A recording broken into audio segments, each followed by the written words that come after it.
이재명 시장을 모시겠습니다.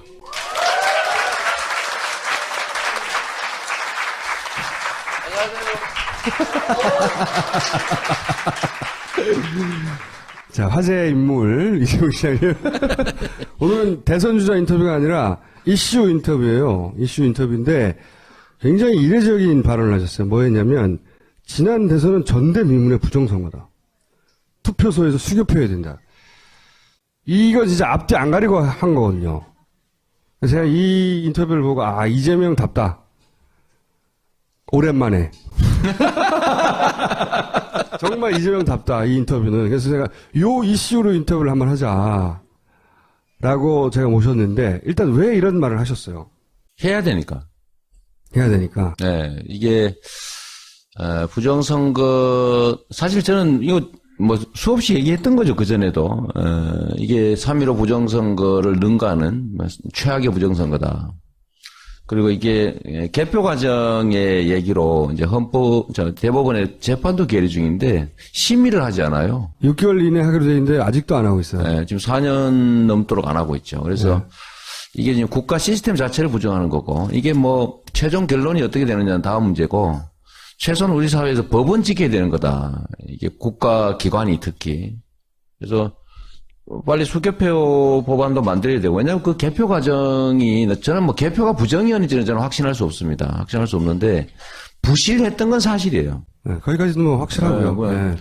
그리고 그 이전에 예를 들면 국정원, 또 군, 또 경찰의 수사 결과 발표 과정, 이런 것들이 전체적으로 국가기관들이 개입한 것이어서, 거긴 개입한 건 분명하거든요. 그것만으로도 사실은 수사가 제대로 저는 그것만 해도 선거 무효에 해당된다고 봅니다. 저도 그렇게 생각하는데, 네.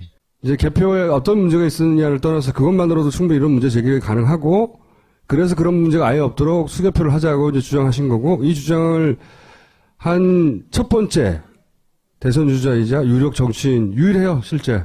그래서 저는 굉장히 의미 있는 발언이라고 생각합니다. 그리고 또 최근에 이런 보도가 있었어요.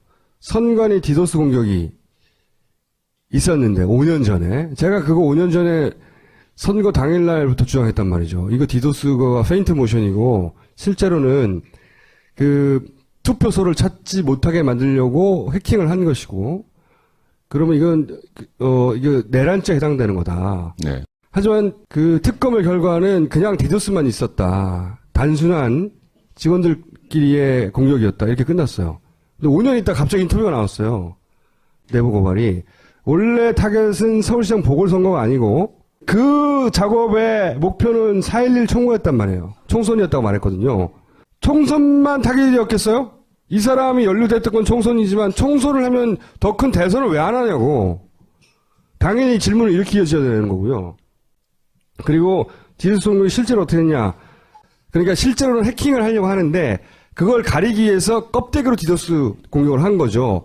그걸 줄기차게 제가 주장한 사람인데 그때는 음노론자로 공격을 받았죠. 근데 어쨌든 그게 아니라 DB 연결을 바꿨기 때문에 DB를 끊었다고 계속 주장했거든. 그리고 디도스 공격은 검색이 되지 않은 것처럼 보이게 만든 것이다. 이게 페인트라는 얘기란 말이죠. 가장 중요한 말이 이겁니다. 선거마다 이런 팀은 항상 존재한다고 보면 된다. 이게 딱 한 번 제대로 밝혀진, 그렇지만 그걸 중간에 꼬리를 자르고 그 실무자들이 그냥 술김에 화가 나서 우리 디도스나 해볼까? 선관위를 그래서 검찰의 수사 결과예요. 그렇게 결론을 내버린 사건의 실체는 그것이 예행 연습이었고 그 다음에 총선을 목표로 하는 것이며 그런 팀들이 항상 존재해왔다. 이 인터뷰를 보고 나서 당연히 수사를 해야 돼. 특검의 대상입니다. 네.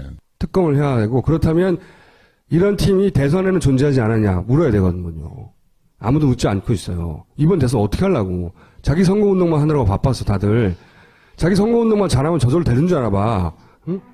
근데 여기 유일하게 제동을 건 큰 힘은 없었지만 유일하게 문제 제기를 한 분이고 그러자 중앙선관위는 기자회견을 해서 발표를 합니다. 선관위가 개표 주장에 근거 없는 주장에 강력 대응하겠다고. 우리가 정권 교체를 하고 싶은 것 이상으로 자기들이 생존하기 위해서 무슨 짓도 할 거 아니에요. 이때까지 해왔고. 네. 예.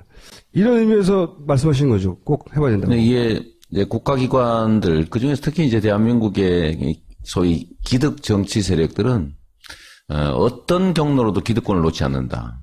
그래서 저는 이런 문제들을 이제 일상적으로 좀 제기해줘야 두려움을 갖는다. 조심이라도 좀 하고, 시도라도 좀 줄일 수 있기 때문에 좀 손실이 발생하더라도 이런 문제 지적을 해줘야 되는 거죠. 저는 그때 예를 들면 뭐 국정원이 좀 수준 낮게 자기 이름의 계정을 만들어서 뭐 댓글 트위터, 달고. 페이스 뭐 이 댓글 많이 쓰고 했다는데 지금은 훨씬 더 고도화됐겠죠. 당연히 그렇겠죠. 한 번 들켰으니까. 예. 절대 안 듣게. 안 하는 게 아니라 훨씬 더 은밀하게 고도화된 작전을 당연하죠. 짜고 있을 거라고 보여지고 그래서 여기에 대해서는 끊임없이 경각심을 가져야 된다는 거죠. 절대 아니죠. 예. 그 타겟으로 세 번째 정도 대상이 되는 분이 이제 이재명 시장이죠. 작업의 대상 맞아요. 언제나 후보들은. 끊임없이 그 판단을 흐리게 만들기 위해서 복합적인 작업을 하는 것을 생생하게 옆에서 지켜본 경험이 있어요, 저도. 생생하게. 그리고 그 생생한 작업에 굉장히 현명할 것 같은 후보들이 넘어갑니다. 왜? 후보도 한 사람의 개인에 불과하거든요. 아무리 팀이 있어도. 그 불타고 납니다, 사실. 당연하죠. 저도 욱할 때가 있다니까. 사람을 계속 찌르고 옆으로 찌르고 그러면 흥분하게 되고요. 흥분하는 순간 그다음부터 판단력이 흐려지는 거거든요. 왜냐하면 자기 뭔가 꽂히게 되면 그래서 그게 보여지면 그걸 몰고 가요 계속. 그래서 망가뜨리죠. 그렇게 해서 망가지는 사람들 굉장히 많이 봤고 시장님도 작업을 당하고 있을 것이고 좀 망가졌어요. 좀 망가진 것 같아. 근데 이 발언은 저는 굉장히 의미 있는 발언이라고 보고 따로 꼭 짚어서 반드시 모두가 칭찬해줘야 된다. 이 발언은. 이거 아무나 할 수 있는 발언 아닙니다. 이 발언을 하는 순간, 그럼 너는 당선된 건 뭐야? 선관위가 실제 그렇게 얘기했어요. 자기가 당선된 선거를 부정하는 것이냐. 그래요, 자기가 맞아요. 당선된 선거 시스템을 부정하는 거냐. 이재명 시장도 이 시스템으로 당선됐는데 뭐 강력 대응하겠다 이렇게 얘기한 거죠. 다 그렇게 할 수는 없으니까. 혹은 그렇게 했는데도 불구하고 당선된 거죠. 아니 근데 시장님 말씀 중에 저 대목이 있었나요? 선관위가 개표 조작을 했다? 조작은 아니고 개표 과정에 부실한 게 있었다 이렇게 얘기했죠. 근데 그걸 자기들은 개표 조작이라고 이렇게 주장하더라고요. 근데 저는 개표 조작은 하지 않았는데 자기 발이 재발절인 건지 제가 개표 조작 주장을 했다고 주장하더라고요. 네. 저도 선관위 모두가 한 몸 한 뜻이 돼서 이걸 했다고 생각하지는 않아요. 선관위가 이렇게 발끈하는 것도 어느 측면에서 이해는 가요. 하지만 선관위가 발끈할 수가 없는 게 이런 게 있잖아요. 당한 게 있고 실제 당했던 일조했던 이렇게 되려면 둘 중에 하나거든요. 선관위 모르게 선관위를 해킹했거나 아니면 내부에서 누가 공조했거나 그렇잖아요. 당했다 하더라도 이런 말 할 수 없는 거예요. Anyway 문제 제기를 하셨고 그 문제 제기를 널리 알려져야 된다고 생각하기 때문에 제가 모신 게 하나가 있고 나온 김에 뭐 짧게 뭐 새로운 공약이 있어요? 이런 식으로 약 올린다니까. 한 2개 정도 얘기해 보시고. 아니 뭐 저는 국가 경제가 되살아나는 유일한 길은 노동권 강화 그리고 그다음에 복지 강화 그 중에서도 이제 기본소득 강화를 해야 된다는 거고 우리 사회의 부와 소득의 불균형이 너무 심하기 때문에 예를 들면 초고소득자들 소위 슈퍼리치 기업 슈퍼리치 개인들에 대한 증세를 해야 된다.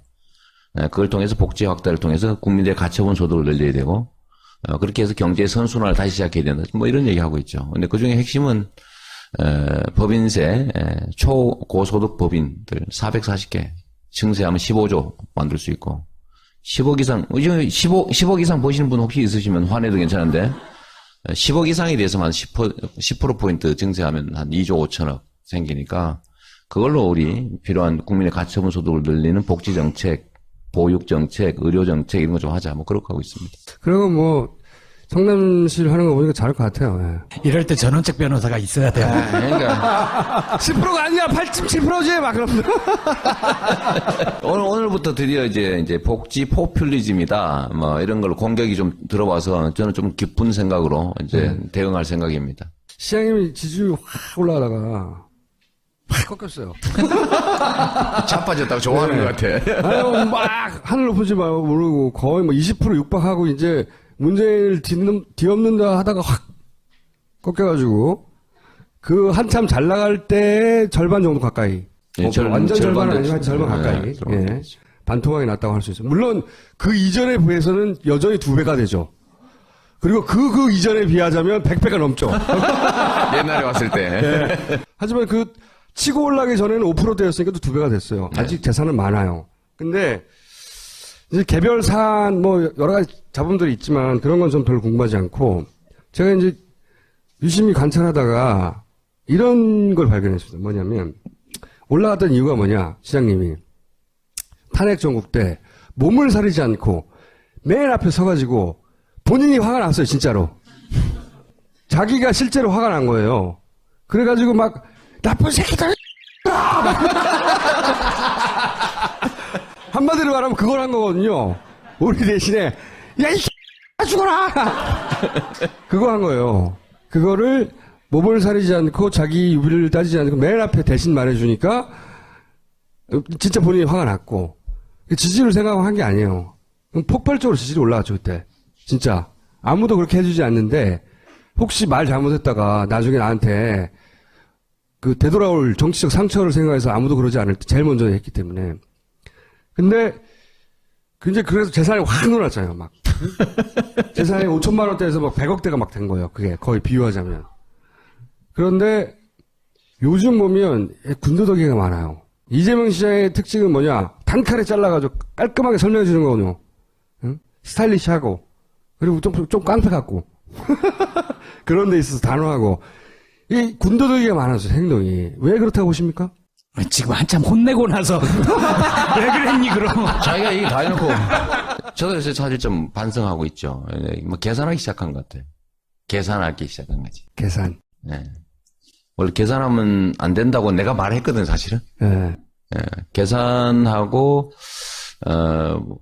개인적 목적을 설정하는 순간에 아마 지지율이 떨어질 가능성이 높다라고 내가 얘기했는데 나중에 보니까 실제로 제가 그렇게 하고 있는 측면을 발견했죠. 내가 이래서 이재명 씨를 좋아해. 맞아요. 그러니까 제가 자주 얘기한 것처럼 대중들은 이 집단지성을 보유한 인격체다라고 수없이 얘기했는데 그 대중들을 상대로 일종의 장사라고 하면 너무 심하고 그러니까 그냥 기존의 정치인처럼 행동하기 시작했던 것들이 아마 좀 많이 손상을 입은 것 같습니다. 당장에는 이거 사람들이 눈치채지 못할 나의 은밀하고 내밀한 계산이었다고 하고 던진 액션들이 실제로는 야 그런 의도가 있는 게 아니야라고 사람들이 느끼는 거죠. 그냥 막연하게 정확하게 뭔지 모르지만. 그리고 이제 그런 점에다 여러 가지 요인들이 복합돼 있죠. 그냥 그것만이라고 할 수는 없고 이제 그것도 하나의 요인이고 거기에 더해서 사실은 이제 경쟁이 좀 격화되는 측면도 있고 거기다가 이제 탄핵 의결이라고 하는 게 하나의 꼭지점처럼 이렇게 변곡점이 된 측면도 있죠. 네. 그때 이후로는 소위 말해서 이제 맨 앞에 나와서 욕하던 이제 필요 없어진 거죠. 그게 필요 없어지니까 이제 지금 후보들을 자세히 또 보기 시작한 것도 있고. 네. 근데 이제 가장 베이스는 그럼에도 불구하고 본인만의 스타일리시한 그 깔끔함을 유지했으면 제가 보기에는 최소한 떨어지지 않고 유지했을 것 같아요. 근데 본인 탓이 커요. 인정합니다. 네. 제가 보기에는 상당 기간 SNS 끊어야 됩니다. 지금 이 순간에 이재명 시장에게 SNS는 독이라고 저는 생각해요. 개인적으로. 독이 되는 면이 있다고 생각하는 거죠. 근데 굉장히 어렵거든요, 이거? 끊기가? 미쳐요, 막. 예를 들어, 김용민, 우리 돼지 있잖아요? 원래 휴대폰 중독, 길을 갈 때도 이렇게만 쳐다보고 다녀요, 항상 먹으면서. 막. 그래서 옆에서 잘 조정해줘요, 뒤에서 자빠지자, 이렇게. 제가 어느 날, SNS를 24시간만 끊어라. 처음에는 72시간을 요구했는데 안 되더라고. 안 돼요. 안달을 하는 거예요. 그래서, 그게 힘들어 48시간만 끊어라. 그래 했을 때가 있었어요. 근데 자기는 쉽게 할 거라고 했거든요. 그 정도 하겠다고. 아니야. 몰래 쓰고 있어. 자기가 모르는 사이에 나에 대한 이야기가 지나가고 있을 것 같고, 내가 분명히 대응했어야 되는 말들을 못하고 지나갈 것 같고, 혹은 큰 흐름을 놓칠 것 같고, 이런 24시간 내에 지가 죽고 사는 일이 안 벌어지거든, 절대. 제가 전에 SNS 무건을 잠깐 한 일이 있어요. 며칠이나요? 한 이틀 했는가?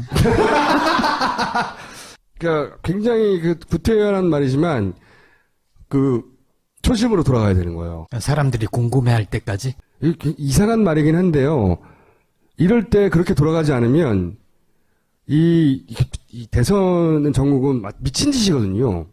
제가 옆에서 구경한 대선판은 미친 사람이 할 짓이 아니었다고 생각이 들어요. 지금 뭐 거의 비슷하게 돼가고 있어요. 네. 이게 미친 짓이구나. 옆에서 지켜보면 사람이 미치게 되겠구나. 옆에서 보면. 그런 생각을 많이 하거든요.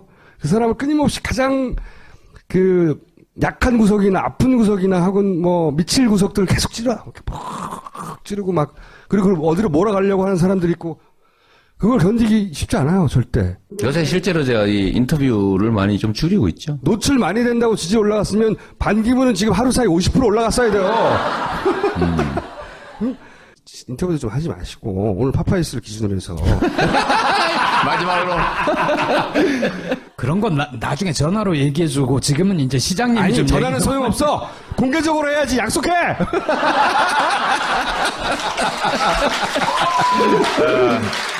오늘 나한테 뭔가를 강요하기 위해서 부른 것 같아요. 원래 그래요. 훌륭한 제안입니다. 왜냐면 이재명 시장을 좋아하고 그러니까 최근 상황을 안타까워하는 사람들은 시장님한테 직접 가서 이런 말을 못할 뿐 비슷하게 느껴요. 여러분도 그러세요?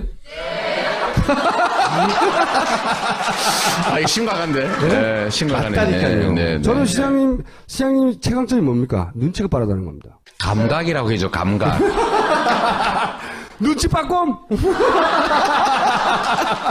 그래서, 내가 잘못했나 보다. 금방금방 느끼는 양반이거든요. 그래서 저는 한 일주일이면 될 것 같다는 생각을 하는 건데, 네. 왜냐면, 시장님, 잠깐 생각해보세요. 이번에 후보가 될 수도 있고 안 될 수도 있어요. 응? 그런데, 어떤 결과가 나오든 제가 보기엔 앞으로 나이로 보나, 뭐로 보나, 앞으로 20년 이상은 야권에 대단히 중요한 정치인으로 자라나갈 수 있는 포인트에 딱 서 있어요. 근데 정치인이 사라지는 것도 한순간이에요. 안 그럴 것 같죠? 나는 그런 일이 벌어질까봐 걱정이 되는 거죠. 빨리 약속하고 가시는 게 저는 좋은 말씀이세요. 좋은 말씀이고, 원래 제자리로 좀 돌아가려는 노력을 하긴 해야 될 것 같습니다. 그렇게 하세요, 이제. 네, 알았어.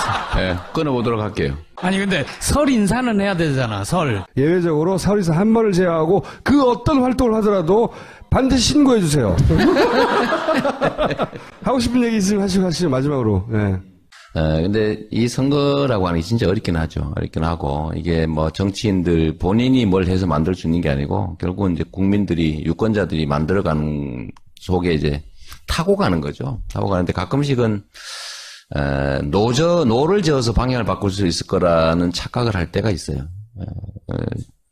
그래서 원래는 큰 경류에 이르면 그냥 흐름에 몸을 맡기고 자유롭게 가야 되는데, 의도적 노력을 더 하게 되는데, 사실 그게 더 나쁜 결과를 빚는 경우가 많은 것 같아요. 오늘 우리 어준 총수, 얘기도 얘기지만, 저도 사실 그 생각을 좀 하고 있는 중이에요. 이게 너무 예민해져 가는 것 같다. 좀 둔해질 필요가 있습니다. 멍해지고. 그러니까 너무 예민한 거예요. 그러니까 조금만 찔러도 발탁 뛰고 이런 상태. 전투력이 떨어진 거지, 사실은.